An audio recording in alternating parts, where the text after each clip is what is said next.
यहाँ पे आपको मोस्टली जो एलडीसी के वर्क की अगर हम बात करें तो ज़्यादा से ज़्यादा आपको कंप्यूटर पर ही काम करना पड़ता है, पेपर वर्क आपका रहता है। डिपार्टमेंट से जुड़ी हुई सारी जो सीनियर्स होते हैं वो एलडीसी को ये स्पेशली काम यही रहता है कि उनके सुपरविजन में वो सारा कार्य करे। टाइम टू टाइम एलडीसी की ट्रेनिंग भी करवाई जाती है और ऑफिशियली वर्क इनका ज़्यादा रहता है। तो यहाँ ये एग्जामिनेशन का जो प्रोसेस है इस पर हम बात करेंगे। तो अगर हम 2024 की वैकेंसी की बात करें, 2023 में आया था, 2024 में जो रिजल्ट डिक्लेयर हुआ था उसके आधार पर जो सीटें निकली थी दोस्तों ये थी 4200 के आसपास। 4197 पद थे, तीनों विभागों में लाए गए थे। शासन सचिवालय विभाग की अगर हम बात करें तो सबसे क्रीम डिपार्टमेंट इसे माना जाता है। हर अभ्यर्थी चाहता है कि इस डिपार्टमेंट में जाए क्योंकि यहाँ से प्रमोशन होने के चांसेस ज़्यादा रहते हैं। लेकिन यहाँ पे वैकेंसी में सीटें ज़्यादा नहीं होती, 584 सीटें थी लास्ट। और अगर हम आरपीएससी की बात करें तो ओनली 61 सीटें थी। लेकिन सबसे ज़्यादा जो सीटें आती हैं वो आती है आपके अधीनस्थ विभाग में, 2788 के आसपास सीटें आई थी।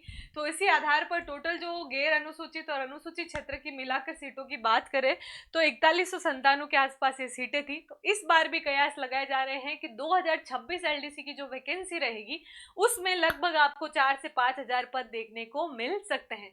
तो ये तो थी इंफॉर्मेशन से रिलेटेड। तो क्या ये वैकेंसी वाकई में आ रही है, तो इसका हम कैसे मानेंगे? तो इसका एक ही प्रूफ है हमारे आलोक राज सर का पोस्ट, जिसके आधार पर अभ्यर्थी एक उम्मीद लेकर चलता है। तो उन्होंने कहा है कि एक युवा ने क्वेरी करी है एलडीसी एग्जाम की, तो हम पूरी कोशिश कर रहे हैं। Just a minute.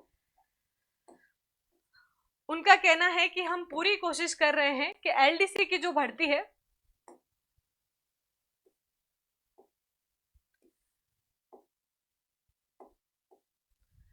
ये थोड़ा हैंग हो गया है। उनके आधार पर उन्होंने कहा है कि एलडीसी की जो परीक्षा है कोशिश ये की जाएगी कि जुलाई 2026 में करवा दी जाए। यानी हम ये मान सकते हैं कि आपके पास 7-8 महीने का अच्छा समय है इस वैकेंसी को क्रैक करने का। तो आप अभी से अपनी तैयारी में जुड़ जाए क्योंकि आप अपनी कंटिन्यूटी से ही रिजल्ट को हासिल कर सकते हैं। किसी से वाद विवाद करना है, किसी से झगड़ा करना है, इसमें प्रपंच में मत पड़िए।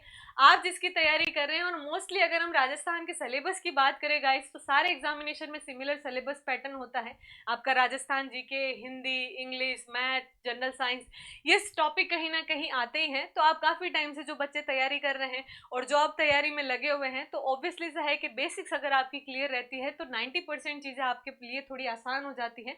बाकी सिलेबस के आधार पर जो भी एग्जाम का सिलेबस होता है उस पैटर्न को फॉलो करके आप अपनी तैयारी जारी रखिए। तो यहाँ पे एलडीसी की वैकेंसी आपको देखने को मिलेगी और वो भी भारी मात्रा में, क्योंकि ये पद अच्छे खासे आएंगे। तो क्या ये अगर जुलाई में एग्जाम होंगे तो इसकी फॉर्म डेट नोटिफिकेशन कब निकाला जाएगा? तो कोशिश ये है दोस्तों कि जनवरी और फरवरी माह के अंदर आपको इसकी नोटिफिकेशन देखने को मिल सकती है। तो आप अपनी तैयारी जारी रखिए। अब कई अभ्यर्थियों के मन में ये सवाल है कि एलडीसी कौन कर सकता है, यानी ये एग्जाम कौन दे सकता है, क्या क्वालिफिकेशन होनी चाहिए, क्या एज लिमिट होनी चाहिए, कौन कौन से आपके पास डिग्रीज होनी चाहिए। तो इस सब पे अभी हम चर्चा करेंगे। तो जो भी अभ्यर्थी इसका सपना देख रहे हैं, तो राजस्थान हाईकोर्ट की भी जो तैयारी कर रहे हैं उनको तो काफ़ी चीज़ें पता ही है, लेकिन जो अभ्यर्थी ये पहली बार एग्जाम देंगे उनके लिए हम थोड़ी सी चीज़ें डिटेल से मैं बता देती हूँ। तो ये एग्जाम क्या जुलाई में फिक्स होगा? तो कैलेंडर के आधार पर हम देखें तो 3/6/2025 को अनाउंसमेंट हुई थी लिपिक ग्रेड सेकंड कनिष्ठ सहायक सीधी भर्ती 2025, जिसकी एग्जाम डेट ऑलरेडी बता दी है। 5 से 6 जुलाई के बीच में ये एग्जाम होंगे, यानी 2 दिन आपकी एग्जाम चलेंगे 24 में। अब यहाँ पे कई बच्चों के डाउट होंगे कि मैडम क्या 2026 की जो सीईटी आ रही है उसकी आधार पर हम यहाँ पे एलिजिबल हो सकते हैं? तो देखिए गाइज, नोटिफिकेशन पे डिपेंड करता है, क्योंकि जब इसकी वैकेंसी अगर पहले आ गई तो ऑब्वियसली से है कि एप्लीकेशन फॉर्म स्टार्ट हो जाएंगे और एप्लीकेशन फॉर्म के टाइम आपको सीईटी का जो है, आपके पास सीईटी की ऑथेंटिसिटी की डिग्री होनी चाहिए। उसमें भी आपके मिनिमम 40% आपने अगर स्कोर किया है सीईटी में तो आप क्वालिफाएंगे और वो ये फॉर्म भर सकते हैं। तो 2026 के अभ्यर्थी अगर बाद में एग्जाम देंगे, उनका रिजल्ट भी लेट आएगा, तो हो सकता है कि उनको ये वैकेंसी में ऑप्शन ना मिले। लेकिन कुछ कहते नहीं आता, आरपीएससी है, आरएसएसएम भी है, ये सब अपने प्रोसेस के आधार पर कई बार चीज़ें बदलती हैं। एग्जाम डेट एक्सटेंड हो जाती है, नोटिफिकेशन की डेट एक्सटेंड हो जाती है। जैसे राजस्थान हाईकोर्ट की बात करें, दिसंबर में कयास थे एग्जाम के, तो कोई श्योरिटी नहीं है कि दिसंबर में एग्जाम होंगे, हो सकता है एग्जाम आपको आगे देखने को मिले। तो 2026 के आधार पर अभी कोई ऐसी श्योरिटी नहीं है। अब हम बात करें कि जो पिछली भर्ती रही थी, क्योंकि कई बार हम चीज़ों में कंफ्यूज हो जाते हैं, सिलेबस कितना है, इतना लेंथी सिलेबस है, कट ऑफ क्या रहेगी। तो कहीं ना कहीं जो बच्चा प्रैक्टिस करता है, जो बच्चा किसी एग्जाम की तैयारी करता है, तो पिछले पेपर का, पिछले एग्जामिनेशन का वो रिव्यू जरूर देखता है। तो यहाँ पे आपके लिए ये रिव्यू है कि आप इस आधार पर तैयारी मान के चले कि आपको कैसी तैयारी करनी है। क्योंकि जो पेपर होता है, दो टाइप के फेज होते हैं इसमें। एक आपका रिटन पेपर होता है, उसके बाद जैसे मैंने कंप्यूटर का बताया तो ऑब्वियसली है आपका टाइपिंग और एफिशिएंसी टेस्ट में होना मैंडेटरी है। तो इसके आधार पर अगर हम ये कट ऑफ की बात करें तो दोस्तों देखिए, 200 नंबर का आपका लिखित है,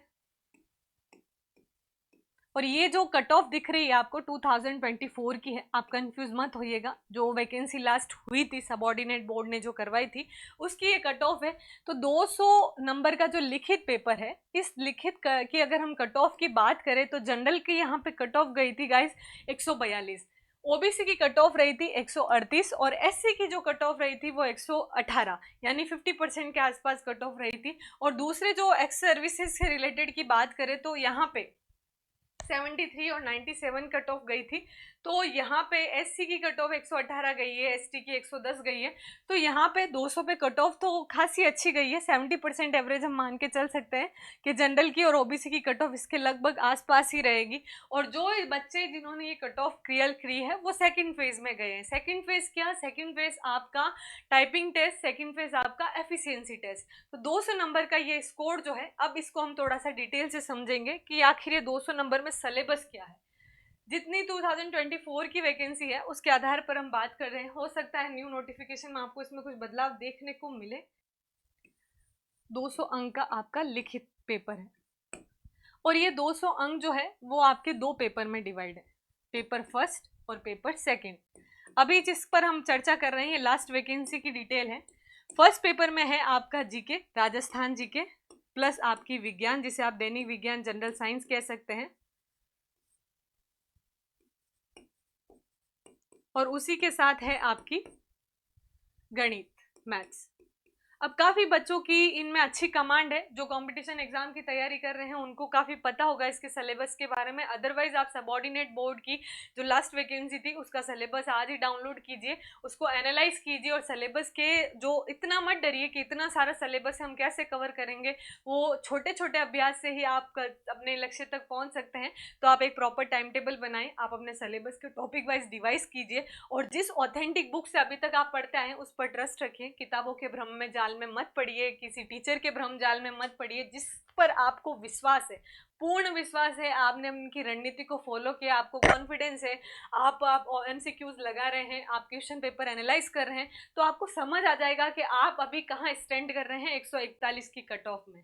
तो यहाँ आपको थोड़ी सी अपनी रणनीति में भी बदलाव करना पड़ेगा।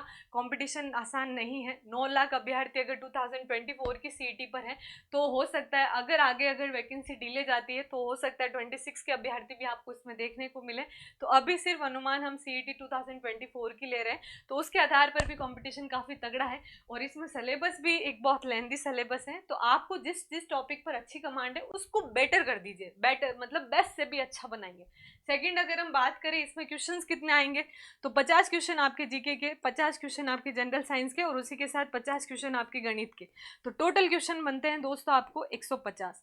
तो ये 150 क्वेश्चन है वो कितने अंक के हैं? ये क्वेश्चन के अंक है 100 अंक, क्योंकि 200 अंक का लिखित पेपर है। तो फर्स्ट पेपर आपका 100 अंक का हो गया। समय कितना मिलेगा दोस्तों? इसमें आपको समय मिलेगा, समय आपको मिलेगा इसमें 3 घंटे। तो हर क्वेश्चन का अंक कितना रहेगा? 100 अंक का है, तो आपका एक क्वेश्चन जो होगा दोस्तों वो होगा 0.66% का। तो क्या इसमें नेगेटिव मार्किंग है? यस, 0.66%, सॉरी 0.66 अंक का। तो क्या इसमें नेगेटिव मार्किंग है? बिल्कुल इसमें आपकी नेगेटिव मार्किंग है। नेगेटिव मार्किंग है आपकी 0.22 अंक।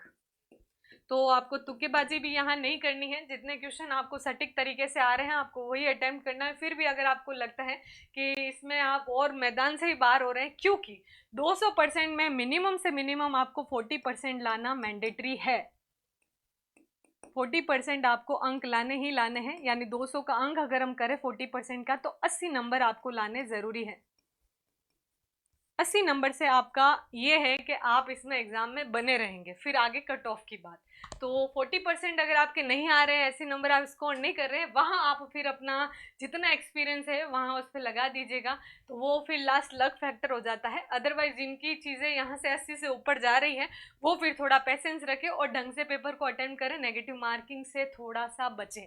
ओके गाइज, ये था फर्स्ट पेपर। तो सेकंड पेपर क्या है? सेकंड पेपर है आपका हिंदी का और अंग्रेजी का।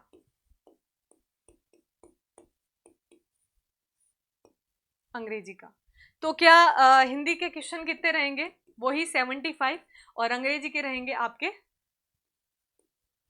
75। तो वही टोटल आपके क्वेश्चन बनते हैं 150। उसी के आधार पर इसका अंक रहेगा 100, और सेम प्रोसेस रहेगा आपका पर क्वेश्चन 0.66 का, और इसमें नेगेटिव मार्किंग भी 0.22% रहेगी, और 40% आपको इसमें लाना मैंडेटरी है, तभी आप मैदान में बने रहेंगे। तो और कट ऑफ जैसे कि आपने पिछले एनालिसिस में देख ही ली है, ओबीसी की और जनरल की कट ऑफ कितनी गई है, तो यहाँ पे थोड़ी तैयारी और रणनीति बहुत काम आएगी। जिन भी टीचर पर आपको विश्वास है आप उनसे पढ़ते रहिए और अपने प्रैक्टिस सेट लगाते रहिए।